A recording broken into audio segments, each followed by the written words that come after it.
Magsasagawa ng one-month festivity ang Enchanted Kingdom, ang pinakauna at tanging world-class theme park sa Pilipinas.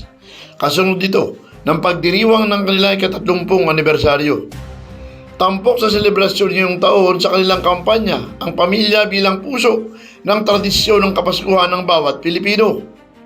Maliban sa mahigit 30 rides at attractions, ang isang buwan na kapistahan ay nag-aalok ng mga exciting holiday experience, kabilang ang bagong seasonal shows, mga festive display at makapigil hiningang panoorin na makalikha ng kakit-akit na magkakasamang alaala sa hindi mabilang na pamilyang Pilipino.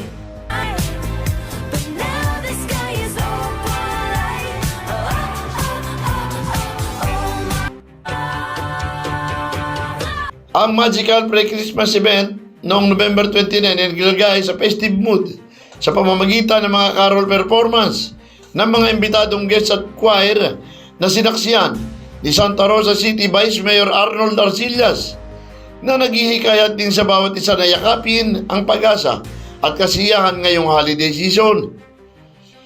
Ang mga park guests ay may magical theme na awitin ng kanilang paboritong awiting pamasko, nakakalugod at nakakapanabik na activities at pagkakataon na manalo ng enchanting prizes sa Carolok Christmas Caravan, isang special holiday truck na hatid ng Coca-Cola sa Spaceport Grounds. Ang mga EK Storyverse karakter ay lalahok sa pistahan. Babati sila sa mga guests sa harapan ng Elders Theater bago pa ang annual lighting ng EK's 22-foot Grand Parole. Maliban dito, 100 pang makukulay na parol ang magsisilbing pailaw sa Aguila The Experience sa Ribuhay. Ipakikilala rin ng EK Elgar's Evergreen Topiary, isang hindi pa namamalas na greenery installation na nagpapakita ng iconic figures ng EK's Jolly at Wise Wizard na magiging isang year-round attraction. Ang kakaibang display na ito ay bahagi ng EK's ongoing efforts na makalikha ng magical at sustainable experiences sa park, lalo na sa panapanahong pagdiriwang. Pangungunahan ni Eldar the Wizard ang gabi na may Forever Enchanted Fireworks Show na sasaliwa ng EK's 30th Anniversary Team Show na sinulat at tinawit ng Theme Parks Homegrown P-Pop Girl Group SMS. Marami pang holiday magic ngayong December. Ang mga Pilipino ay makakalikha pa ng mas maraming enchanting memories kasama ang kanilang mga mahal sa buhay.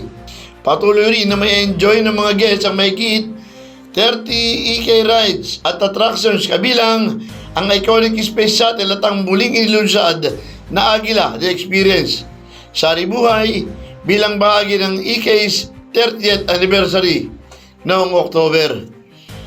Maliban sa masiglang dekorasyon at display, ipagpapatuloy ng EK ang paghahatid ng pang-akit sa pamamagitan ng bagong sound shows at iba pang special Christmas time performances sa paligid ng park ngayong Disyembre. Ang gabi ng Brooklyn Place ay magiging buhay at makulay sa pamamagitan ng mga makukulay na ilaw na sumasayaw sa himig ng mga popular Christmas songs sa Eldar Symphony of Lights and Sound. Sa isang buwang kapistahan, ang parke ay bukas araw-araw, December 13, 2025 hanggang January 4, 2026.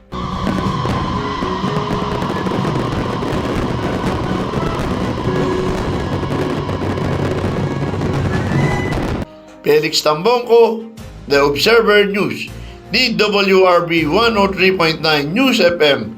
Ikaw ang una.